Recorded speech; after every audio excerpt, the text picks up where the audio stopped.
Welcome to the 8th round of the FIM Motocross World Championship. We're here in southern Russia, close to the Black Sea, and we finally found some sun. Let's see what happened last time out. 2 weeks ago in France, Tim Geiser took advantage of Tony Cairoli's misfortune to take a dominant 1-1 victory, his second of the season, closing the gap on TC 222 to just 10 points at the top of the MXGP standings. Meanwhile, Arnaud Jonas was on the podium again, and Romain Febvre got home fans going with his first appearance on the box in 2019. In MX2, Jorge Prado finally lost his 100% record for this season, stunned by Jago Hits in race 1, but had enough in the tank to take race 2 and with it extend his championship lead over Thomas Kier Olsen.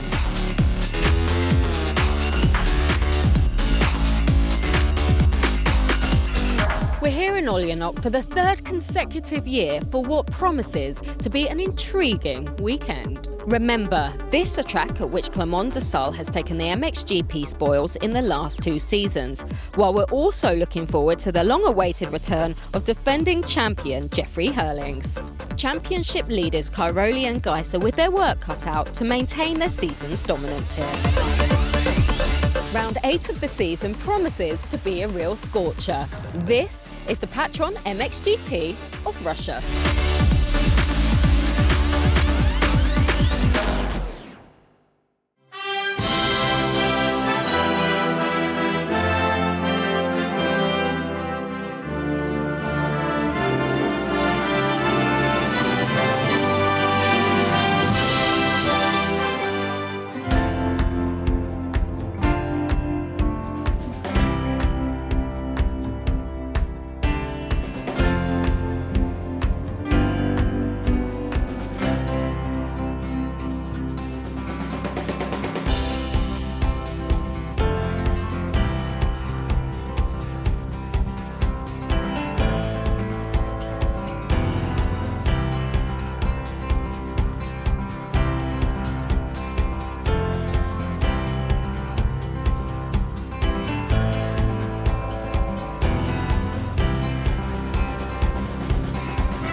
Kenny Bobryshev takes us for a lap around his home Grand Prix circuit here. It's about 95 metres up to turn 1.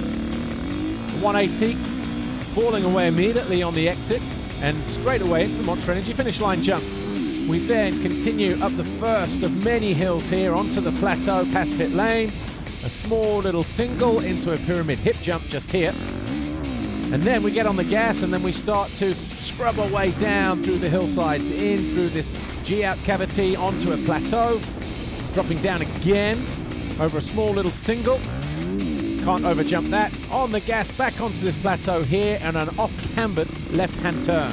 Falls away immediately on the exit, dropping down not once, not twice, but 3 times before you reach turn 8 at the bottom of the hill. The choice of lines, as always, through there. They've put some topsoil on here, so it will start to get a little bit rutty as we crest the first of 2 ascents onto this plateau, falling away on the exit, and then we're on the highest point of the racetrack. 3 tabletops. The first monster one is 18 metres, the second one is 12 metres, and then the city one a little bit longer at 25. Hard on the brakes when we land, the slowest corner on the track, easy on the gas, followed by a short rise, a 180, dropping away again. And then onto this plateau, quite a fast turn depending on how you take it though, but a series of waves. Eventually leads to this left-hander, 90 degrees, dropping away again on the exit. So many different levels of elevation around this Olynok circuit. Through this left-hander, the Monster Energy corner tabletop, always a feature on this racetrack. High speed over the next tabletop, and then onto this final plateau, landing hard on the brakes into a 180 right, And the tricky section here as well. Outside takes you to a double, or you can double and double your way over the next crest on the way back down towards the finish line. This will be the final turn, and this is the Monster Energy finish line jump here before the riders start another lap.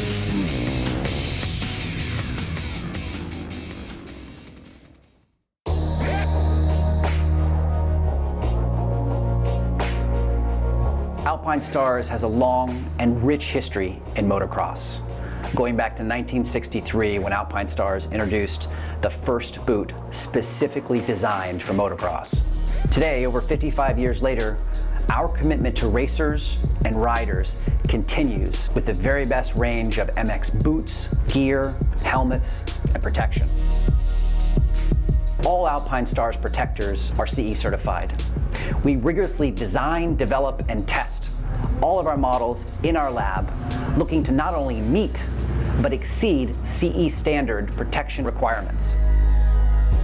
Each model is also tested in the field with the very best motocross riders in the toughest conditions.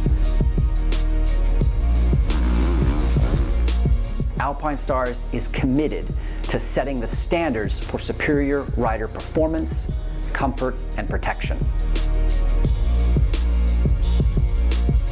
I'm wearing the best, the quality and the service. We have always someone from Alpinestars on the track. It's so easy to work with. They can prepare everything customized for you. What you can do better, nothing. Yeah, I'm really happy to be part of the family. One of the new introductions for 2019 is the BNS2, Alpinestars Neck Support System. The BNS2 protects the rider's neck from severe injury in the case of a crash. The neck support is designed to dissipate and divert impact forces away from the neck and spine. So when the helmet impacts the BNS, the frame provides a clean and solid surface that can instantly channel damaging energy away from the rider's neck and straight into the support frame and to the rest of the body. This new BNS is constructed from a more advanced carbon polymer compound, making the support even lighter and more comfortable, but still providing strong structural support. We also enhanced the rear stabilizer, offering a wider, more stable load path for dissipating and transmitting impact energy across the rider's back and shoulders and away from the spine.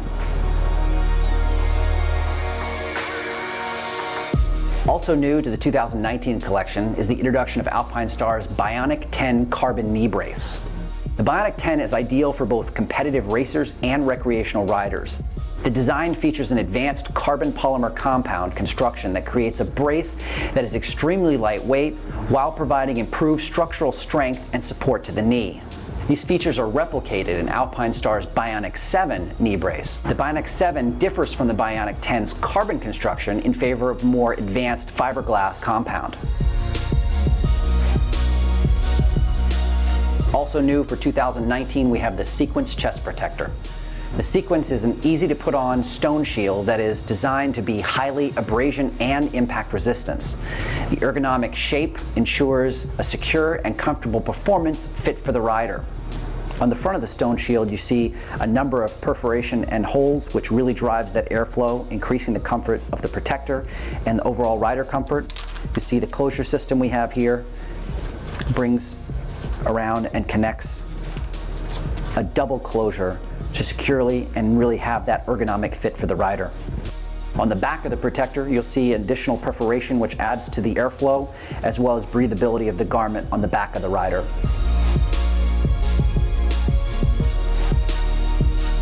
With this review of Alpinestars MX19 protection collections, you can see the commitment the brand is making to rider protection, safety, and performance.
MX2 race 1, all eyes on the 61 Jorge Prado, but he would be denied the foxhole shot. Instead, it went to Darian Sinai.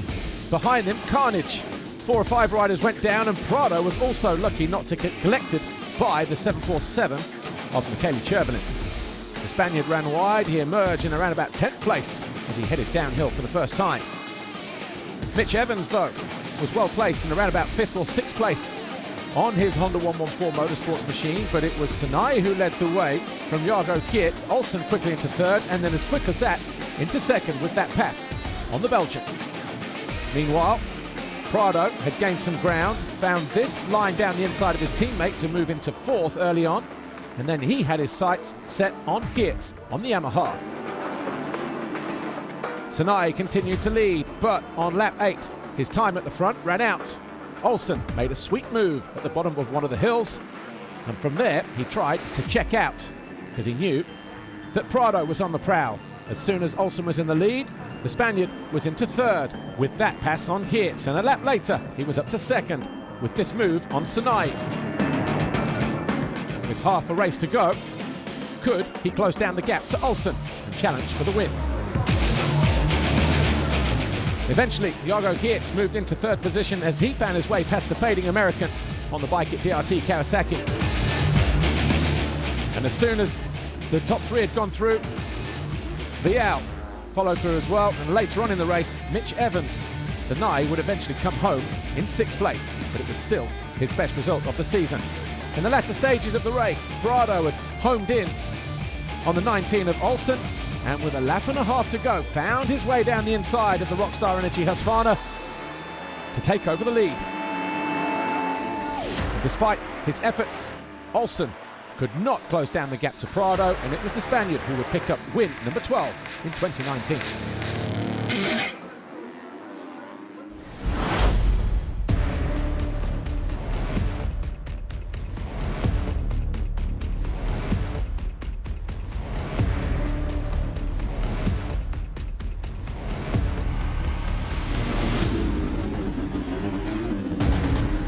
This time, as the gate dropped, Jorge Prado was in no mood for hanging around. Fox, hole shot number 10 in his back pocket as he exited turn 1. Much cleaner for everybody else. Michele Chervelin was 4th, but Olsen moved quickly into 3rd and then past Laranaga. Sinai once again started very strong, but 2nd soon went begging, and it was Olsen who was quickly into that 2nd place. At this stage of the race, Prado was not that far ahead, but having a great start and a great ride early on, the 747 of Michele Chervelin, but Jago Kietz eventually forced his way up the inside to take 4th. And then he had his sights set on Sinai. Tom Vial was having a good ride as well. Didn't make the best of starts, but he was making passes. This one on Mitch Harrison got him into 6th place as the American hooked neutral coming out of a turn.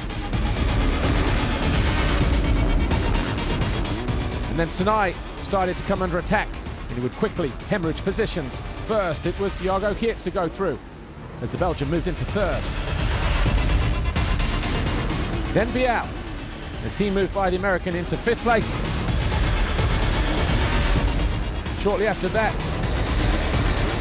the number 14 of Jed Beaton on the Husqvarna also latched onto the rear wheel, and it wasn't long before he too was past the American. Beaton was now up into 6th place.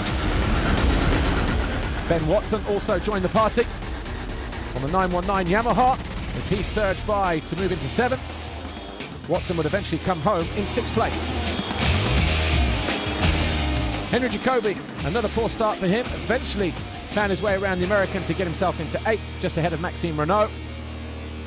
The American really not in the mood in the second half of the race after his earlier illness in the season.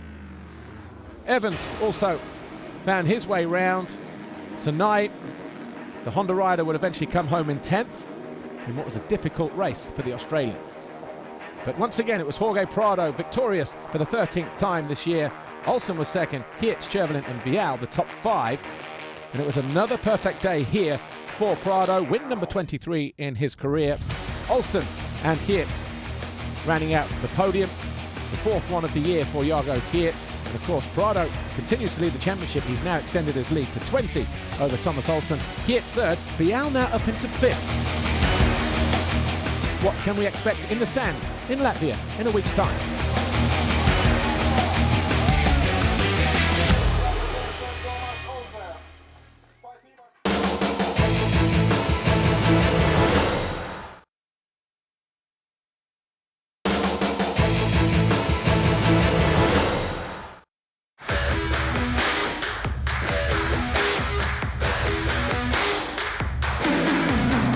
I was on a good move coming into the 2019 season. I get injured and now I'm coming back from injury.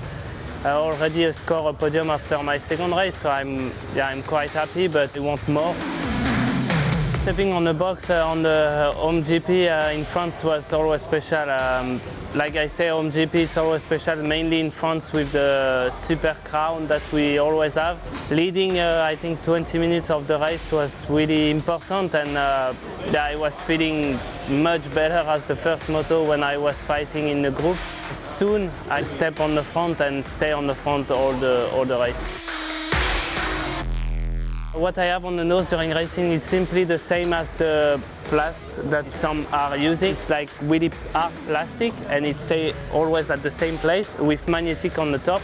And I put with some tape, like magnetic on my nose first. So it pulls my nose both sides. These have the particularity to stay all the races. Our team is the factory team, and of course we don't have a competition with Vilvo, but also Team Vilvo. We have two really good riders, and we've seen the last 3GP podium, and also us last weekend back in the podium. So it's nice to have many Yamaha bikes in front.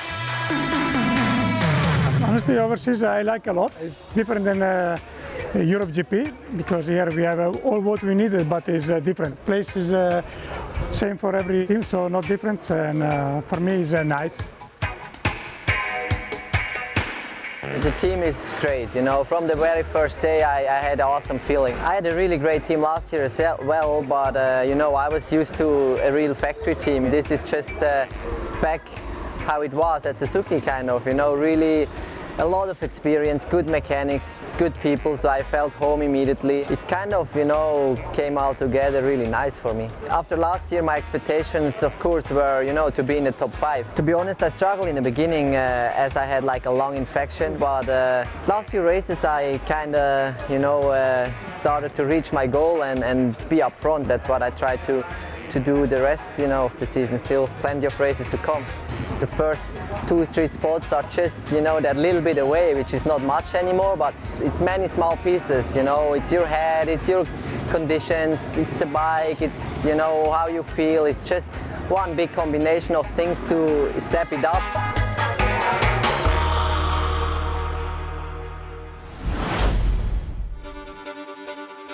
It's been a long time off. Last race was Red Bull, like main race, and it's been like 9 months or so. It's still gonna take a few more weeks or maybe months till I'm back at my old level. It's hard for me to make the full motos, really struggling with arm pump, and also my fitness isn't in the best position yet. It might sound crazy coming out of my mouth, but I'll be happy with anything between 5 and 10 or 5 and 12. I feel like that's maximum I can do right now. Going into Latvia next weekend, we'll have different mindset, you know, different type of ground, different type of track. So, but for this weekend, I'll be happy with anything I'll get. And most of all, just happy to be back and represent my team. You know, Red Bull KTM. They, you know, it's been tough for them also. You know, just with Tom on the line, and I was injured, so it's a bummer I let my team down. But hey, I'm back for more.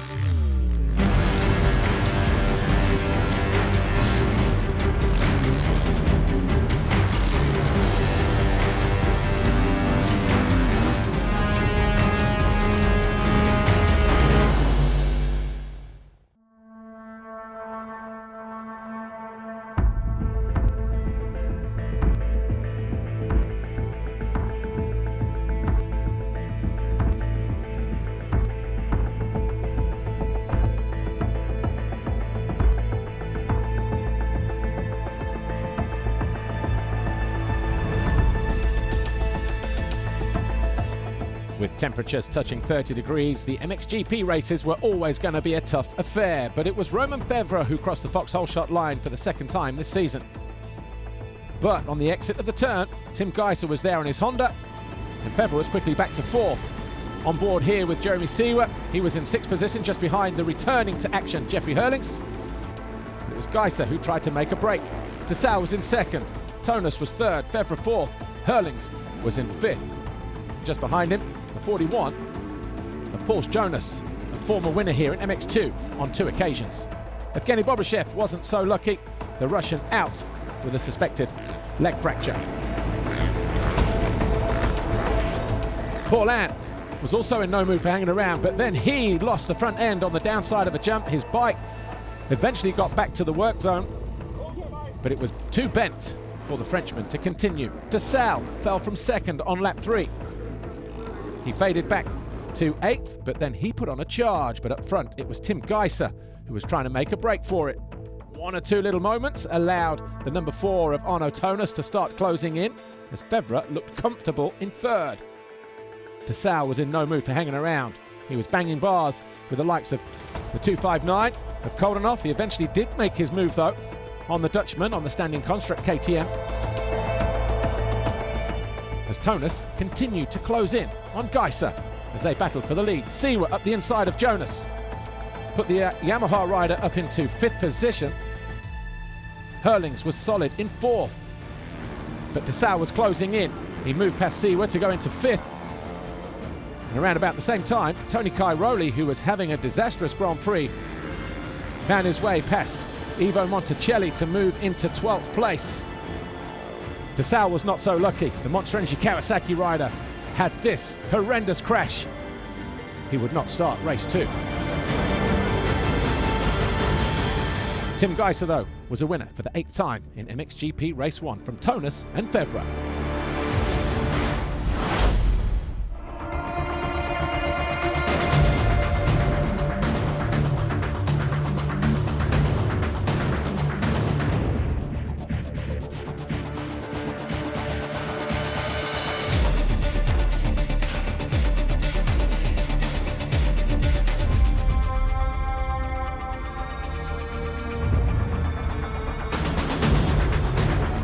Glenn Coldenhoff on the standing construct KTM was the first to react, and it was he who crossed the Vauxhall Shot line for the first time this year. Just behind him, the 243, your winner from race 1, Tim Geiser, and Jordi Tixier and Jeremy Seewer in close pursuit as they exited first turn. Seewer on board here had to succumb to the number 4 of Arnaud Jonas as he quickly got himself into 3rd. Romain Febvre fell, though, in the early stages. He was in 7th. He picked himself up in 13th place. He would eventually come back to 9th. Glenn Coldenhoff did a great job of fending off the challenge from the 243, but on lap 8, the Honda rider eventually found a chink in the Dutchman's armour. And it was just a matter of time before Geiser went through. That came on lap 8. But Lieber was on the charge as well. He moved past the 41 briefly of Porsche Jonas. Cairoli also muscled his way through as well as he started to climb towards the top 5. This was the moment that Geiser eventually passed Coldenhoff, and the Dutchman then started to fade. The 4 of Jonas moved into 2nd, then into 3rd place. The number 91 of Jeremy Seewer wasn't quite as easy, but it was a mistake in the end from Coldenhoff that allowed the Swiss rider to go through. That's the highest position that the Swiss rider has been in MXGP. Cairoli eventually threw as well into 4th place. Jonas, though, had everybody on the edge of their seat.